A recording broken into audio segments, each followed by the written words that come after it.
Hello friends, welcome back to my channel. আশা করছি তোমরা সবাই খুব ভালো আছো। আমি দেখো এই বৃষ্টির দিনেও কত নোংরা জামা কাপড় নিয়ে কাচতে বসে গেছি সকাল সকাল। তো বড়মশাই যেহেতু একদিনের ছুটি, তো রাতেই বাড়ি ফিরেছে, তো আমি সেই জন্যই জামা কাপড়গুলো কেচে দিতে হবে, কারণ ও বললো ভীষণ নোংরা হয়ে গেছে। তো আমি বললাম ঠিক আছে, যতটা পারি ফ্যানের তলায় শুকিয়ে দেবো, কিন্তু তুমি বৃষ্টির দিনে এত নোংরা জামা কাপড় করে ফেলেছো যে কী বলবো। অল্প অল্প করে কেচে তো নিতে হয়। তো ও বললো যে আমার ভালো লাগে না, আর আমি বললাম ঠিক আছে, তাহলে ভিজে যে কটা থাকে সে কটা অফিসে নিয়ে গিয়ে মেলে দিও। আর এই দেখো সব কিছু ভিজিয়ে রেখে আপাতত চলে যাব, কিছুক্ষণ পরে এসে কেচে দেবো এগুলো। আর এই কালুয়া দেখো বসে আছে, ওকে খাবার দিয়ে আমি নিচে চলে যাব, কারণ বর আছে সকাল সকাল খাবার করে দিতে হবে। আর এই যে বাদাম ভাজা আর মুড়ি, ওর বাবার জন্যে বাদাম আর মেয়ের জন্যে মুড়ি, এই দুজনে বসে আছে জানালায়, আর আমি ওদিকে কাজ করছিলাম, কারণ মেয়ে যতক্ষণ থাকবে ততক্ষণ একটু কাজ করতে দেবে না। আর বাদামগুলো গরম ছিল বলে ওর বাবা কিছু একটা বলছিল, তো সেটা তো এখন আর বোঝা যাচ্ছে না। আর এই যে মেয়েকে দিচ্ছে একটু একটু করে, এই যে আমার মেয়ে পুক্কু খেলা করছে বাবার সাথে।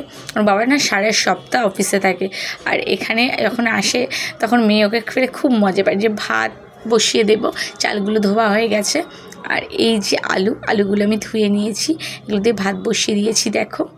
আর এইদিকে জানো তো সকালবেলা দেখি যে ইঁদুর না চালের বস্তাটা কেটে দিয়েছে, তো চালগুলো আমি তুলতে গেছি, হঠাৎ করে বস্তাটা পড়ে গেছে সব।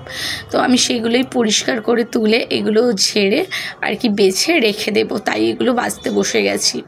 আর ওদিকে ওর বাবা আর মেয়ে খেলা করছে, সুতরাং আমার একটু না, যখন ওর বাবা থাকে তখন একটু হেল্প হয়, এই কারণে যে যাতে মেয়েটাকে ধরে রাখে আর আমিও এদিকে অনেক কাজ গুছিয়ে নিতে পারি। আর মেয়ে জানো তো সবার কাছে তো থাকতে চায় না, কারণ বিশেষ বিশেষ মানুষের কাছেও থাকতে ভালোবাসে, তো ওর যেটা পছন্দ সেটাই হবে। তাই দেখো চালগুলো বেছে নিয়েছি আর রেখে দিলাম এই কৌটার মধ্যে। আর এদিকে দেখো বোন বাসন মেজে চলে গেছে, ও বললো খুব খিদা পেয়েছে, তো ফ্রেশ হতে গেছে। আর এই বাসনগুলো পড়ে আছে, ওগুলো ঝাড়িতে দিতে ভুলে গেছে, মানে দেয়নি, বললো পরে এসে দেবে।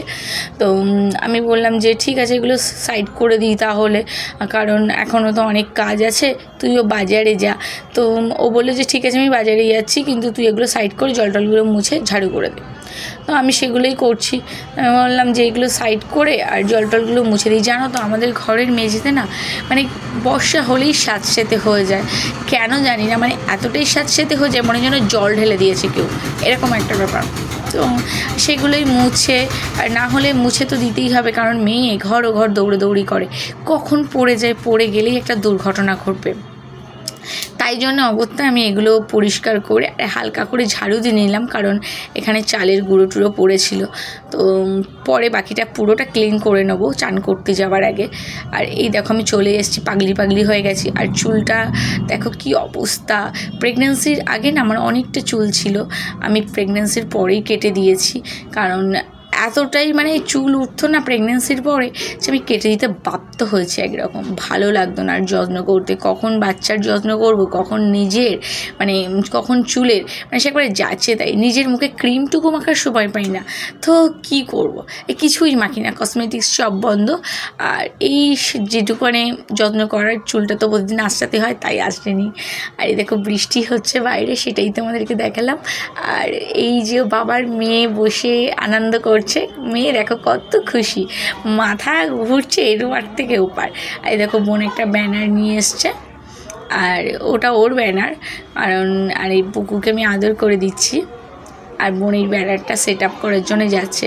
আমার মনে অনেক ছোটো থেকে কাজ করে, কারণ আমি বলেছি যে পড়াশুনোর সাথে সাথে এগুলোও করতে, কিন্তু ও বললো যে ওর ভালো লাগে না পড়াশুনো করতে। আর তো আমি বললাম যে পড়াশুনো করতে ভালো লাগে না ঠিক আছে, কিন্তু তবুও তুই কাজটা শেখ। মানে ও এই কাজের উপরে না নিজের একটা মানে আর্থিকে তৈরি করে নিয়েছে। তো এখন মাস্টার, এই দেখো বাবার মেয়ে ব্রাশ করছে, আর আমি এদিকে বিছানাটা গুছিয়ে নিচ্ছি টপ, কারণ ওদিকে আরও কাজ আছে, কাজের শেষ নেই একটা দিন ছুটিতে। তো এই যে ওর বাবা মুখ ধুয়ে দিচ্ছে, প্রতিদিন আমিই করি, তো আমি আজকে আর করিনি, ভালো লাগছে না, আমি চলে যাচ্ছি উপরের দিকে। জল টলগুলো নোংরা আছে সেগুলো পরিষ্কার করতে হয়। দেখো বৃষ্টির জল ধরেছি কত, আমার খুব মজা লাগে বৃষ্টির জল ধরতে, কারণ এগুলো দিয়ে আমাদের অনেক দিন কাজ হয়ে যায়। এমন কাজ মানে কি বলতো, আমাদের বাড়িতে কল নেই, আর বাইরে একটা সরকারি কল আছে, সেখান থেকে জল টেনে আনতেও খুব বিরক্ত লাগে, কারণ বাইরের দোকানের লোকগুলো হা করে তাকিয়ে থাকে যখন বাইরে আমরা কেউ জল আনতে যাই না, তো সেগুলো খুব বাজে লাগে। আর এই দেখো ওর বাবা আলু ভাতে মাখাবে, ওর বাবা খুব ভালো আলু ভাতে মাখায়, তো ও বাবাকে বসিয়ে দিয়েছে। ও বাবা পেঁয়াজের খোসাগুলো ছাড়াচ্ছে, আমি বলছিলাম পেঁয়াজগুলো আমি কেটে দেবো, তো বাবা বলছে আমি কাটছি। আমি বললাম ঠিক আছে, আমি শুকনো লঙ্কা টঙ্কাগুলো ভেজে দিয়েছি, ভেজে দিয়ে ওর কাছ থেকে নিয়ে নিলাম, কারণ ও একটা দিনের ছুটি পায়, ও ভাবে যে বউ আমাকে দিয়ে কত কাজ করায়, তাই চেষ্টা করি যে যতটা রিল্যাক্স করা যায়, তো আমার কষ্ট হয় হোক, তো আমি সেইগুলো করে দিয়েছি ওকে। আর আমি তারপরে ডিমটা গুলে নিয়েছি, ওগুলো নিয়ে ফ্রাই প্যানে দিয়ে দেবো। এবার ডিমটা ফ্রাই প্যানে দিয়ে অমলেট তৈরি হয়ে গেছে প্রায়। এগুলো এখন মেয়ে খাবে, আমি খাবো, আর বোন খাবে, আর ওর বাবাও খাবে। তো আরেকটা পরে অমলেট করা হয়েছিল, সেটা তোমাদেরকে দেখানো হয়নি, মানে এতটুকুই দেখাতে পেরেছি। মেয়ে এত দুষ্টুমি করে যে সে তো ফোন দেখে ব্যস্ত রাখতে হয়, ওর বাবাকেও খেতে দেবে না, বাবা যখন খাওয়াতে যায় তখনও খেতে চায় না, এরকম একটা ব্যাপার, সারাক্ষণ বদমাইশি। আমি ডিমগুলো কেটে সবাইকে ভাগ করে দিয়ে দিলাম, আর বাবা খাচ্ছে, মেয়েকেও খাওয়ানোর চেষ্টা করছে। তো মেয়ে দেখো তেজ দেখো কি, আমি বাধ্য হয়ে আমার কাছে নিয়ে আসলাম, নিয়ে এসে খাওয়ানোর জন্য বসে পড়লাম।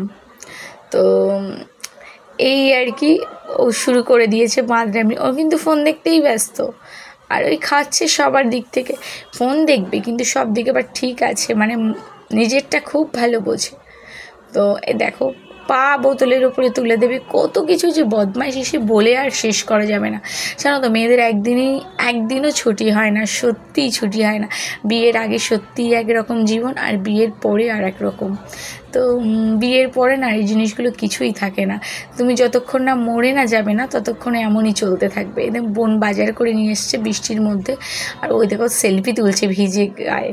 আর এই যে আমি এখানে বসে পড়েছি সবজি কাটার জন্যে, যতটা আর কি গুছিয়ে রাখা যায়, কারণ বাকি দিনগুলো আমার স্কুল আছে, অনেক কাজ থাকে, তো সেগুলো না আর ভালো লাগে না, মনে হয় যেন রেস্ট পেলে ভালো। ওর বাবা যেহেতু সারা সপ্তাহ বাড়ি থাকে না, আর আমার না এটা ভীষণ উপকার হয় বাড়ি থাকে না বলে প্রতিদিন বর কী খাবে এই রকম নানা চিন্তা ভাবনা, যাদের বর বাড়ি থাকে না তাদের প্রতিদিনই চিন্তা থাকে যে আজকে কী রান্না হবে, কারণ পুরুষ মানুষের না এক একদিন এক এক রকম, মানে যদিও এরা অভিযোগ করে না, অনেকেই আছে, কিন্তু তবুও এদের জন্য তো ভালো করতেই হয়, স্বাভাবিক, কারণ সবাই তো চায় না স্বামী কীভাবে ভালো থাকবে, বাচ্চা কীভাবে ভালো থাকবে, সব মেয়েরই এটা চাওয়া, তো সেইভাবেই চলে। তোর বাবা বাড়ি থাকে না বলে আমি অনেকটা রেস্ট পাই, অনেকটাই, তো বেকার বলবো না। আর আমি তো আমার বোনের কাছে থাকি একরকম, তো ভালোই, মানে আমরা দুজন ভাগাভাগি করে কাজ করি। এইটা হয়তো আবার শ্বশুরবাড়ি থাকলে হতো না, কেউই অত ভাগ করে দিত না কাজ, কারণ সবসময় এটাই নিয়ম, বাড়ির বউদেরকেই কাজ করতে হয়। তো বোনের কাছে থাকার সুবাদেই আমি এগুলো করতে পারি। পেঁয়াজগুলো কেটে নিয়েছি, আর ওগুলো এখন কুচি করে করব, কারণ যেহেতু আজকে রান্নার মেনু ছিল যে মাছের তরকারি বড়ি দিয়ে, মাছ আলু দিয়ে বড়ি দিয়ে তরকারি, আর চিংড়ি মাছের চপ, আর চিকেন আর কাবলি ছোলা দিয়ে একটা মাখা তরকারি। তো ওটা মেলিবর টিফিনে নিয়ে যাবে, ওটা লুচির সাথে খাবে, তাই তো আমি ওটা একেবারে বানিয়ে নিয়েছিলাম, আর বেগুন ভাজাও করেছিলাম তার সাথে। আমাদের বাড়ি বেগুন তো কম খাওয়াই হয়, কিন্তু তবু করেছিলাম, আমার খুব ভালো লাগে। অ্যালার্জি হয়তো কী হয়েছে, মানে আমি ট্যাবলেট খেয়েও মানে বেগুন খেতে ভীষণ ভালোবাসি, তো কী আর করবো, অ্যালার্জি হলেও তো বেগুন মোটামুটি ছাড়া যাবে না। তো বেগুন ভাজা খেতে বেগুনের তরকারি খেতে যত না ভালো লাগে, বেগুন ভাজাটাই খেতে ভালো লাগে।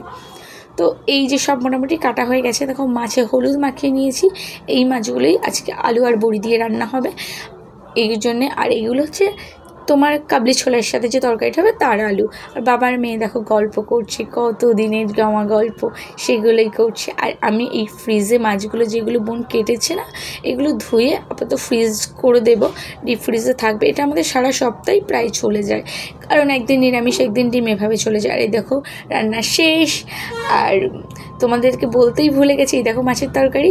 আর আজকের মতো টাটা।